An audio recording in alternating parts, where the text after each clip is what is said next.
दिल्ली की सीएम रेखा गुप्ता पर हमले की कोशिश की गई है। जी हां, आपको बता दें कि जन सुनवाई हर रोज की तरह सीएम रेखा गुप्ता कर रही थी, उसी दौरान किसी शख्स ने उन पर हमला करने की कोशिश की है। एक्सप्रेस रिपोर्ट के हवाले से हम आपको बता रहे हैं कि शायद उन पर पत्थर फेंका गया है, तो वहीं कुछ मीडिया रिपोर्ट्स बता रही हैं कि उनको थप्पड़ मारा गया है। वहीं कुछ चश्मदीदों ने भी बताया कि सीएम रेखा गुप्ता को किसी शख्स ने थप्पड़ मारा और उसके बाद तुरंत ही पुलिस ने और आसपास के लोगों ने उसे गिरफ्तार कर लिया और कुछ बड़ा करने से पहले ही उसे रोक लिया। लगातार आपको बड़ी खबर बता रहे, जहां पर दिल्ली की मुख्यमंत्री रेखा गुप्ता पर बुधवार को साप्ताहिक जन सुनवाई के दौरान हमला हुआ है। यह घटना मुख्यमंत्री आवास पर जन सुनवाई के दौरान हुई है, जहां पर हर बार की तरह रेखा गुप्ता अपने आवास के बाहर जो है आम लोगों से मुलाकात करती हैं, जनता से मुलाकात करती हैं और तो और उनकी परेशानियों को भी सुनती हैं और उनका हल निकालने में भी उनकी मदद करती हैं। इसी दौरान आरोपी शख्स ने उन पर हमला करने की कोशिश की है। एक्सप्रेस की रिपोर्ट बता रही है कि उन पर पत्थर फेंका गया है। वहीं कुछ वहां पर मौजूद चश्मदीद आपको बता रहे हैं कि उन पर थप्पड़ मारा गया है। वहीं आपको बता दें कि आरोपी शख्स को फिलहाल पुलिस ने हिरासत में ले लिया गया है। तमाम पुलिस के और सुरक्षा कर्मियों के जो बड़े अधिकारी हैं वो वहां पर पहुंच चुके हैं और हिरासत में ये शख्स जो है उसके साथ पूछताछ जारी है। आपको बता दें कि मुख्यमंत्री आवास के अधिकारियों के मुताबिक जिस समय सीएम जन सुनवाई कर रही थी, उसी समय एक शख्स अपनी शिकायत लेकर वहां पहुंचा था। इस दौरान उसने मुख्यमंत्री को थप्पड़ मार दिया और तो और शख्स को हिरासत में भी ले लिया गया है। वहीं दिल्ली बीजेपी के प्रवक्ता प्रवीण शंकर ने भी बताया कि जनसुनवाई के बहाने एक शख्स सीएम गुप्ता के पास पहुंचा और उसने पहले सीएम से को कुछ कागज दिया, फिर चिल्लाने लगा और उसके बाद थप्पड़ मारा है। तो वहीं कुछ मीडिया रिपोर्ट्स भी बता रही हैं कि उसने सीएम के लिए अपशब्दों का भी प्रयोग किया है। आपको बता दें, दिल्ली सीएम पर हमला करने वाले आरोपी की उम्र कुछ 35 साल बताई जा रही है। दिल्ली बीजेपी ने इस पूरी घटना की कड़ी निंदा करते हुए इसे एक राजनीतिक रंग देने की भी कोशिश की है। बीजेपी नेता रमेश बिधूड़ी ने मीडिया से बातचीत करते हुए बताया कि सीएम रेखा गुप्ता पर हमला किसी कोशिश ये जो जनसुनवाई को डिरेल करने की मंशा से की गई है। वहीं आपको बता दें कि बीजेपी नेताओं का मानना है कि सीएम रेखा गुप्ता जिस तरीके से एक्टिव है, जिस तरीके से दिल्ली के आम लोगों के बीच वो मौजूद रहती है, हर दिन वो किसी ना किसी इलाके का दौरा करती है, लोगों से मुलाकात करती है, उनकी परेशानियां सुनती है। तो वहीं बीजेपी नेताओं का मानना है कि इस सारी पूरी प्रक्रिया को लोग जो है डिरेल करने की कोशिश कर रहे हैं। वहीं लोग चाहते हैं कि सीएम रेखा गुप्ता जो है वो इस तरीके के काम ना करे। वहीं कहीं ना कहीं देखा जाए तो बीजेपी ने बिना नाम लिए आम आदमी पार्टी का भी एक बड़ा निशाना साधा है, जहां पर बिना नाम लिए बीजेपी ने आम आदमी पार्टी पर आरोप लगाए हैं। तो लगातार आपको बड़ी खबर बता रहे हैं, जहां पर दिल्ली के सीएम रेखा गुप्ता के सुरक्षा का यह मामला है, जहां पर उनकी सुरक्षा के मामले में बहुत बड़ी चूक नजर आ रही है। कई सारे सवाल ऐसे उठते हैं, आखिरकार ये शख्स कौन था? क्या वो किसी राजनीतिक पार्टी से ताल्लुक रखता था या फिर ये किसी बात से नाराज था, कि सरकार की किसी योजना से नाराज था या फिर सीएम रेखा गुप्ता के किसी कदम से ये नाराज था? हालांकि पूछताछ जारी है, लेकिन फिलहाल अभी भी नहीं पता चल पाया है कि आखिरकार इस शख्स ने कैसे सीएम रेखा गुप्ता पर हमले की कोशिश की है। वहीं अगर प्रोटोकॉल की बात की जाए तो जन सुनवाई के दौरान कई तरीके के प्रोटोकॉल से लोगों को गुजरना पड़ता है। पहले जो है कई स्तर पे लोगों की जांच होती है, उनकी शिकायतों की जांच होती है, उसके बाद ही लोगों को सीएम से मिलने दिया जाता है। ऐसे में बहुत बड़ा सवाल उठता है कि आखिरकार ये शख्स जो है वो कैसे सीएम तक पहुंच गया और किस तरीके से उसने हमला करने की कोशिश की। तो लगातार बड़ी खबर के माध्यम से हम आपको बता रहे हैं, जहां पर दिल्ली में देश की राजधानी में सीएम रेखा गुप्ता की सुरक्षा का ये पूरा मामला है। इस दौरान बीजेपी नेताओं ने क्या कुछ कहा है, अपोजिशन वाले क्या कुछ कह रहे हैं और वहां पर मौजूद सबसे इंपॉर्टेंट लोग जो है फिलहाल प्रत्यक्षदर्शी इस बारे में क्या कुछ बता रहे हैं, चलिए आपको एक एक करके सारी बातें सुनवा देते हैं। पाल सिंह नाम है। नहीं सर, हम अपनी बारी का इंतजार कर रहे थे। हम इससे अगली जन सुनवाई में आए थे। मुख्यमंत्री जी ने बड़ा ध्यानपूर्वक हमें सुना था और उनका व्यवहार बहुत अच्छा है। जो भी घटना हुई है ये सिर्फ मुख्यमंत्री पे हमला नहीं हुआ, ये दिल्ली के लोकतंत्र पे हमला है। बहुत गलत है, हम इसका विरोध करते हैं। लेकिन जिस तरह से ये घटना हुई है वो ये नहीं होनी चाहिए थी। बहुत निंदनीय घटना है ये। हम लोग 10-15 लोग थे, अपनी लाइन में लगे हुए थे और वो व्यक्ति यहीं से घुसा है लाइन से। हम लोग खुद उनको देखेंगे, लेकिन ये बहुत गलत हुआ है। नहीं, वो अंदर हुआ था, हम लोग लाइन में थे। वो अब उसको पकड़ लिया गया? हाँ, वो पकड़ लिया गया। ये बहुत ही बहुत ही माननीय घटना, दुखद घटना है ये। बहुत ही हमारे सामने ये बात है, अंदर से उनको निकाल कर फिर थाने ले जाया गया। ये बहुत ही बेहद दुखदायी घटना है कि इतने प्रशासन होने के बावजूद वो आखिर अंदर कैसे गए। बताया जा रहा है कि ये तो उन्हें कागज डॉक्यूमेंट लेकर वो गए थे मुख्यमंत्री के पास। ये बहुत बड़ी बात है। हमारे दिल्ली के मुख्यमंत्री के साथ ऐसा काम, ये बहुत ही। भाई जब ये हुआ था आप कहाँ पे थे उस समय? हम बाहर लग रहे थे, जन सुनवाई में आए थे हम। अच्छा। तो ये हमने देखा तो अटैक होने की खबर आई हमारे सामने। ये तो खैर देखो गलत है। अब ये कैसे गए अंदर, कैसे नहीं गए, इसमें प्रशासन की क्या चूक है क्या नहीं है, क्योंकि हम जब एक चाबी का छल्ला भी ले जाते हैं तो उसकी भी छानबीन करी जाती है। तो वो व्यक्ति कैसे गया, किसने भेजा, कुछ नहीं पता।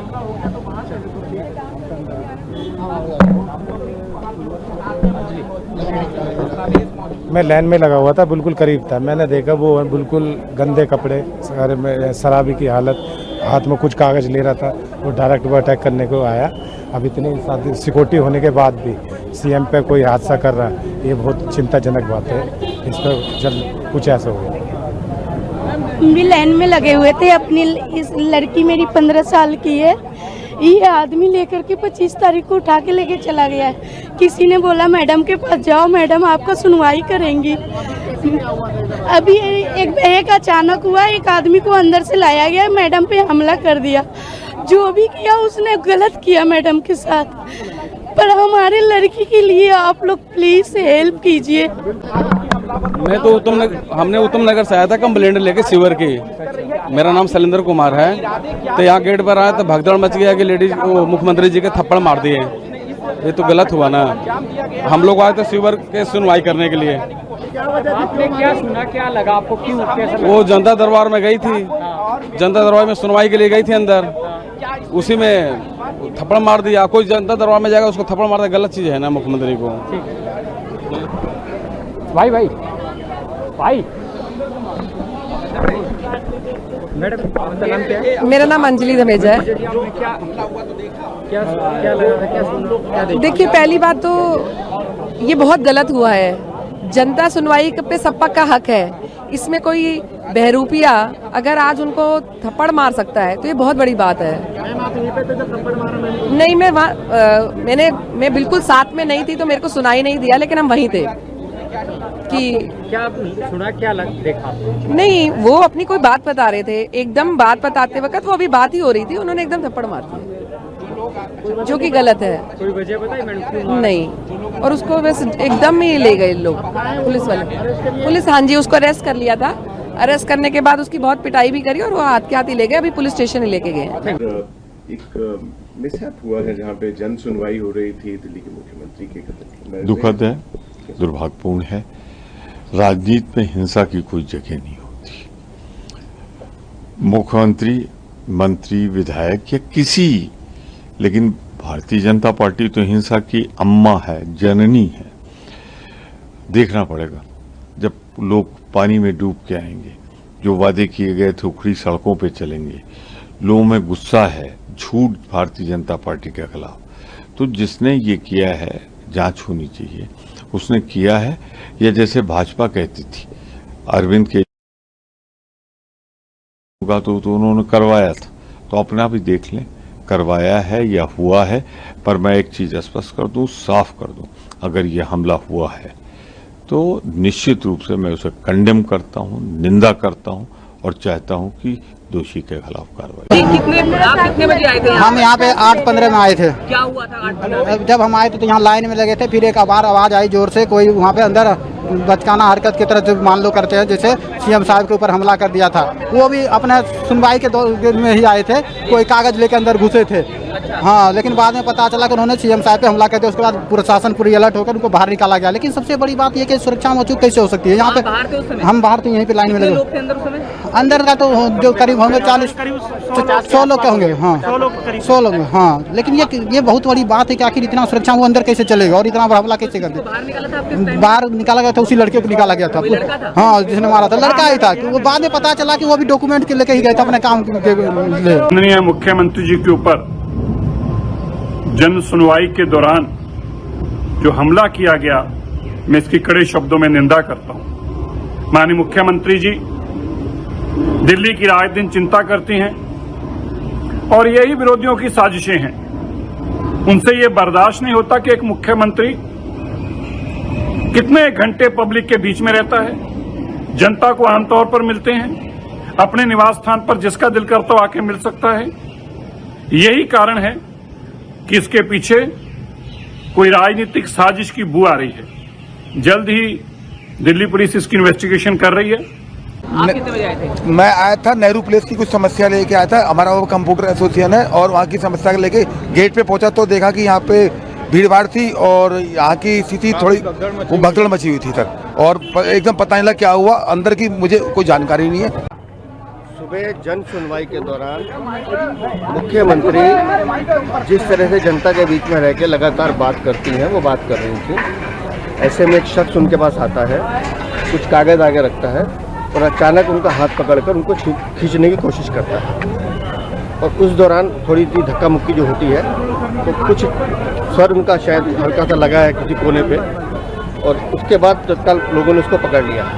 कौन है वो आदमी, क्या उसकी जानकारी है, पुलिस जांच पड़ताल कर रही है। तो मुझे लगता है कि आपको तब तक रुकना चाहिए जब तक पुलिस जांच पड़ताल ना कर ले, उसके बारे में जानकारी ना मिल जाए, क्योंकि लगातार उसकी एक बार जांच पड़ताल हो जाए। मुख्यमंत्री की हालत अभी स्थिर है, डॉक्टर्स उनको देख चुके हैं, कुछ उनको क्या चोटें आई हैं? नहीं, मैंने बताया ना कि सदमा जरूर लगा है जिससे उनको थोड़ी चिंता हुई है, लेकिन हमने मुख्यमंत्री से मैं मिलकर आया हूँ और उस बहन को, मजबूत महिला हैं वो जानती हैं कि उनकी कमिटमेंट दिल्ली के लिए है, और उन्होंने इस बात को स्वीकार किया है कि मैं अपने रोजमर्रा के कामों से नहीं रुकूंगी। फिजिकल इंजरी भी हुई है, सीएम को फिजिकल इंजरी हुई है क्या? ऐसा लगता है कि उनके सर पे हल्का सा कुछ लगा है। किस चीज से? अब वो कोना मारा उसने, कोई पत्थर, कोई ऑब्जेक्ट से मारा है क्या? कोई ऑब्जेक्ट से मारा है? पत्थर थप्पड़ जो चला रहे हैं वो फैब्रिकेटेड है। अच्छा। लेकिन टेबल का कोई कोना या कुर्सी का कुछ कोना सर पे जरूर ऐसा लगता लगा है, इसकी उनको शिकायत चल रही है। लेकिन मुख्यमंत्री बहादुर महिला है, हमारी बहन है, स्थिर है, थोड़ी मुझे लगता है और थोड़ा सा समय दीजिए, वो आपके बीच हमारी मुख्यमंत्री जनता के बीच की महिला है, बहन है, वो जनता के बीच हाथ पकड़कर उसने खींचने की कोशिश की। आरोपी का कोई नाम वगैरह कुछ तो पता लगा? मुझे लगता है पुलिस बहुत देर हो गई है, अपनी जांच कर रही है। नाम तो पता ही चल गया।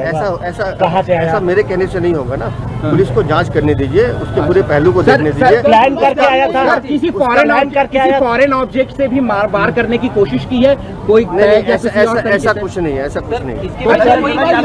प्लान करके आया था। देखिए, मुझे लगता है मंशा इस तरह की कोई मंशा अगर होगी तो पुलिस की जांच में सामने आएगा। लेकिन एक बात तो ये है कि राजनीति में इस तरह की घटनाओं का होना निंदनीय है, और जिस तरह की घटना इस बहन मुख्यमंत्री के साथ हुई है, मैंने जैसे सुबह भी कहा है, एक मिनट, मैंने जैसे सुबह भी कहा है कि ये बहन हमारी 18 घंटे जनता के बीच में काम करती है, और इनके स्वभाव में है कि जनता से जाके मिलती है।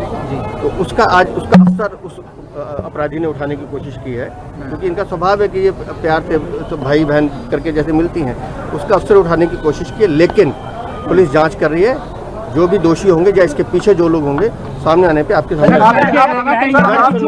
जन सुनवाई चलती रहेगी।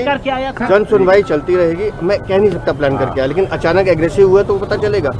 जन सुनवाई चलती रहेगी, और बहन हमारी मुख्यमंत्री अभी आराम कर रही है, लेकिन उन्होंने ये कहा है कि मैं अपने कार्यक्रम रद्द नहीं करूंगी।